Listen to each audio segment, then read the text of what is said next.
अस्सलामु अलैकुम वरहमतुल्लाहि वबरकातुह। अल्हम्दुलिल्लाह वस्सलातु वस्सलामु अला रसूलिल्लाह व अला आलिहि व अस्हाबिहि अजमईन व मन तबिअहुम बि इहसानिन इला यौमिद्दीन, अम्मा बाद।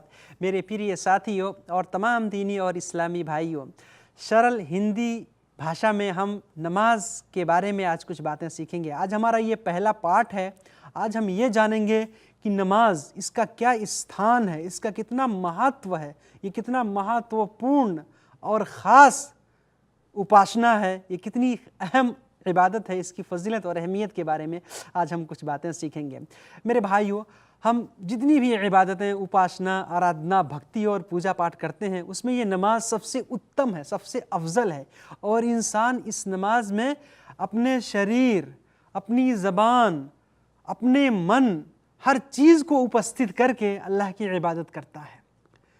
इसी वजह से कोई आदमी अगर मन से दिल लगा के नमाज पढ़ता है तो मेरे भाइयों, वो बहुत हद तक गुनाहों से दूर रहेगा, बचेगा। और जो आदमी दिल लगा के नमाज नहीं पढ़ता है, फिर उसका गुनाहों से बचना, दुष्कर्मों से, पापों से बचना मुश्किल होता है। जैसा कि मैंने बताया कि नमाज के अंदर एक भक्त अपने पालनकर्ता से बातचीत करता है, कन्वर्सेशन, वार्तालाप करता है, अपने दुख सुख की बातें करता है। और हम सब जानते हैं मेरे भाइयों, हमारी किस्मत, हमारा भाग्य बनाने वाला अल्लाह है। हम अल्लाह को प्रसन्न कर देंगे, अल्लाह को खुश कर देंगे तो अल्लाह ताला हमारी दुनिया और आखिरत दोनों की ज़िंदगी आसान कर देगा। हम खुशहाल, शांतिपूर्वक, आसानी से जो है अपनी ज़िंदगी गुजार सकेंगे। इसी वजह से हम नमाज कभी ना छोड़ें, नमाज हमेशा पढ़ते रहें। नमाज आदमी जितना ही पढ़ता है उतना अपने रब के करीब होता है, अपने पालनकर्ता के निकट होता जाता है। इंसान जब नमाज के लिए खड़ा होता है तो अपने रब से बातचीत करता है। इसके पूरे प्रमाण हमारे पास हैं, यानी कुरान और हदीस से मिलते हैं। इसी वजह से हमको सच्चे मन से, शुद्ध मन से, अल्लाह के लिए, अल्लाह से डरते हुए और अल्लाह से उम्मीद और आरज़ू रखते हुए, अल्लाह के ऊपर विश्वास करते हुए नमाज पढ़ना चाहिए। अल्लाह ताला कुरान में इरशाद फरमाता है, इन्नस्सलात तन्हा अनिल फहशाई वल मुनकर, कि नमाज ये बेहयाई से और बुरे कामों से रोक देती है।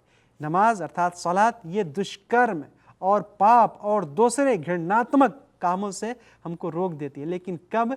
जब हम सच्चे मन से, सच्चे हृदय से नमाज पढ़ेंगे तब।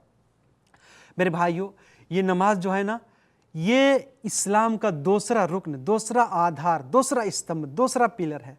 हम सब जानते हैं अल्लाह के रसूल सल्लल्लाहु अलैहि वसल्लम ने बयान फरमाया, बुनियल इस्लामु अला खम्स शहादत अल्ला इलाहा इल्लल्लाह व अन्ना मुहम्मद रसूलुल्लाह व इकामिस सलाति व इताइज ज़काति वल हज व सौम रमज़ान। अर्थात इस्लाम की बुनियाद 5 चीज़ों पे है।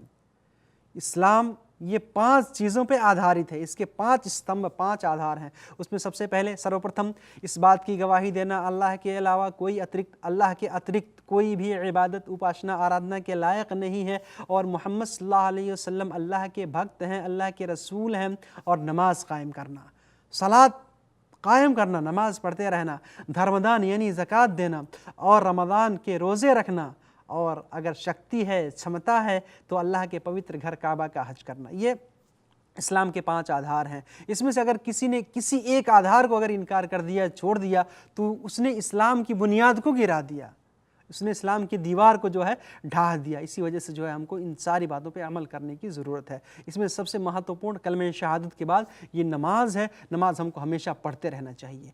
क्यों? क्योंकि मेरे भाइयों, नमाज जब हम पढ़ेंगे ना तो हमारा दर्जा उच्च और श्रेष्ठ होगा, और नमाज नहीं पढ़ेंगे तो हम नीच हो जाएंगे।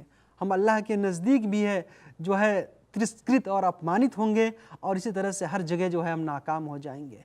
मेरे भाइयों, कुरान से और सही हदीस से हमको इस बात का पता चलता है कि जो लोग नमाज नहीं पढ़ते हैं वो बहुत ही भयंकर, बहुत कबीरा और बहुत बड़ा गुनाह कर रहे हैं।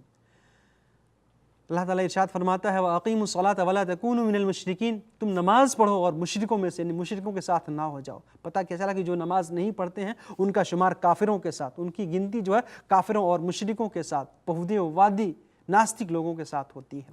अल्लाह के रसूल सल्लल्लाहु अलैहि वसल्लम ने बयान फरमाया, इन्न बैन रजुली व बैन शिर्क वल कुफ्र तरकस सलात, एक इंसान, एक मुस्लिम के दरमियान कुफ्र और शिर्क के बीच में जो यानी दूर करने वाली, इनके दरमियान जो मतभेद करने वाली, जो इनको फ़र्क करने वाली चीज़ है, वो नमाज है।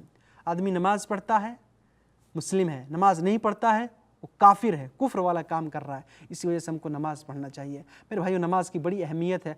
अल्लाह के रसूल सल्लल्लाहु अलैहि वसल्लम बयान फरमाते हैं कि जब आदमी नमाज़ पढ़ता है तो उसके गुनाह माफ़ होते हैं। नमाज़ पढ़ता रहेगा, गुनाह माफ़ होते रहेंगे। जो छोटे छोटे गुनाह हैं, कबीरा गुनाह तौबा और इस्तिग़फ़ार करने से माफ़ होते हैं।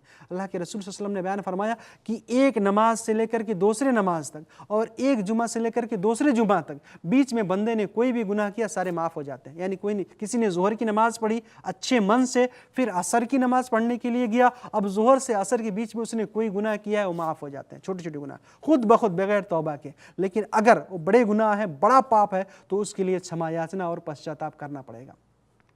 मेरे भाइयों, इसी तरह से नमाज जो है ये कभी भी माफ़ नहीं है, हमेशा इंसान को पढ़ना है। किसी भी परिस्थिति में अल्लाह ताला ने नमाज को माफ़ नहीं किया है।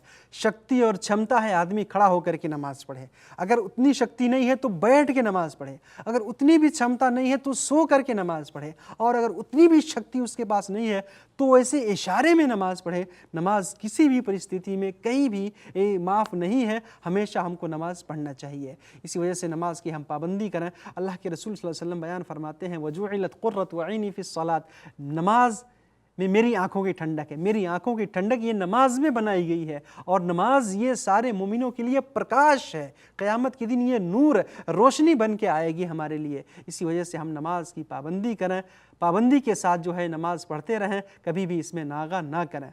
मेरे भाइयों, अब हम ये जानते हैं कि ये नमाज किन के ऊपर अनिवार्य और ज़रूरी है। तो सबसे पहले जो वयस्क लोग हैं, बालिग लोग हैं, उनके ऊपर। बालिग हो आदमी यानी वयस्क हो, इसी तरह से वो बुद्धिमान भी हो, पागल ना हो, और साथ में जो है वो मुस्लिम भी हो। तो मुसलमान हो, वयस्क हो और बुद्धिमान, उसके ऊपर नमाज ये फ़र्ज़ है, अनिवार्य है। मेरे भाइयों, बुलूगत यानी वयस्क होने का प्रमाण क्या है? तो सबसे पहले ये है कि आदमी की उम्र 15 साल हो जाए, या इसी तरह से उसके गुप्तांग के अगल बगल में बाल उगाएं, नाफ के नीचे जो है बाल उगाएं, या इसी तरह से मनी का निकलना, मनी अगर खारिज हो गई तो जो है वो आदमी वयस्क माना जाएगा। चाहे स्वप्न किसी भी तरीके से किसी का वीर्य निकल गया तो आदमी वयस्क माना जाएगा। औरतों के लिए ये भी है कि उनका मासिक रक्तस्राव महीनावारी शुरू हो जाए तो वो भी वयस्क मानी जाएंगे।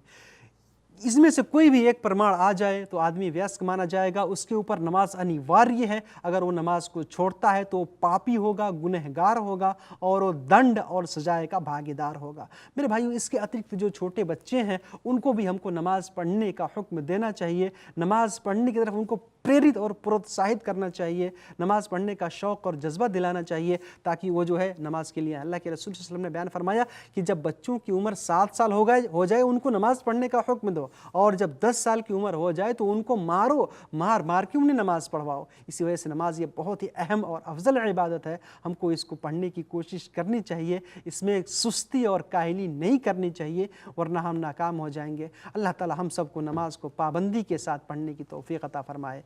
आमीन। वस्सलामु अलैकुम व रहमतुल्लाहि व बरकातुहू।